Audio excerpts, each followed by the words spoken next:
All right, so let's dive into this story, right? The Annunciation is one of the most famous stories out there. Yeah. You've got this angel appearing to a young woman, Mary, Right. and the Gospel of Luke, it kind of sets the scene. It says in the sixth month. Sixth month of what? Yeah, that's the question. Well, Right. it's actually like the sixth month of Elizabeth's pregnancy, but Oh. we'll get back to that. Okay, yeah. So Let's circle back. this whole passage, I mean, it's more than a story, right? It's huge, yeah. It's really the foundation for a lot of Christian belief. Yeah, you're talking about the very beginnings of Christianity here. Yeah, so that whole detail about Elizabeth being 6 months pregnant, that's actually way more important than you might think. Absolutely, yeah. I mean, think about it. Elizabeth was considered barren. Right. So back then, that was a really big deal. Yeah, I mean, in that culture, a woman's worth was so often tied to, her ability to have children. Exactly. So this is a huge shift. Totally. So Elizabeth getting pregnant, it's like it throws this idea out the window. Right. It says that anything's possible for God. Exactly. It sets this precedent for what's about to happen with Mary. It's like the text is saying, hey, remember that miracle? Well, get ready for another one. Yeah, totally. And then you have the angel Gabriel. He shows up, right? Right. And his greeting to Mary is like, hail, full of grace, the Lord is with you. It's not your typical hello, is it? No, it's not like, hey, what's up, Mary? It's so formal. Yeah, and it kind of feels like she's being, crowned or something. Yeah, exactly. Even before she's given this huge task. Right. The term full of grace, it suggests, a purity, a closeness to God. Yeah, it sets her apart. And it makes you wonder, Yeah. what did the people around her think? Right. Was she already known for, being super devout? That's a great question. Yeah, and then Gabriel, he just drops this bombshell. Yeah. He says, you will conceive and bear a son, and you are to name him Jesus. And then he goes on. Right. He says, Jesus will inherit David's throne and rule forever.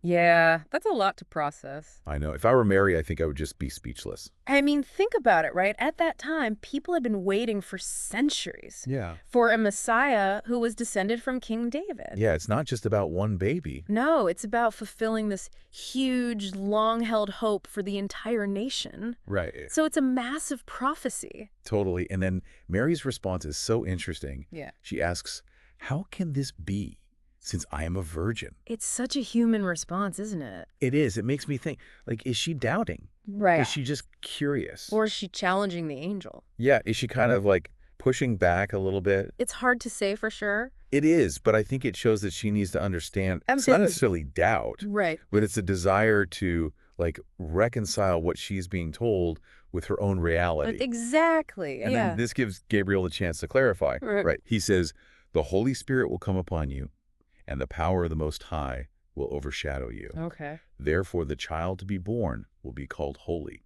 the Son of God. That imagery. Right. Right. It's powerful. Yeah, it's really striking. And this whole idea that Jesus is both the Son of Mary Right. and the Son of God, that's the core of this Christian concept of the dual nature of Jesus. Yeah, that's exactly right. Right. This passage is so important for understanding that idea. It is. It establishes that Jesus is both human and divine, Right. which is, like you said, a cornerstone of Christian theology. Yeah, and in the end, Mary says, behold, I am the handmaid of the Lord. Let it be to me according to your word. Powerful stuff. I know. What strikes me is her courage, her faith. Yeah, This was not a small request, and she accepts it right. without knowing what's going to happen, what the social consequences might be. Absolutely. It's a pivotal moment in the story. Yeah. It's celebrated as an act of deep faith and obedience. Right. But it also makes you wonder, what kind of inner strength did she have Right. to accept this really extraordinary, life-altering calling? Totally. It's incredible how much depth there is to this story. Yeah, it really is. We've only just scratched the surface of what this passage means, both historically and in our own lives. That's right. It really makes you think. Yeah, What part of the Annunciation resonated the most with you? right. Was it Mary's faith, Right. the implications of Jesus's lineage, Yeah. the power of the Holy Spirit? I mean, there's so much here to think about, There is. so much to contemplate. It's a powerful story.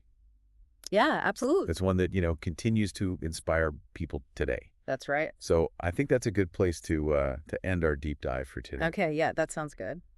But, keep thinking about it. Absolutely. Keep reflecting on this story. Yes, there's always more to discover.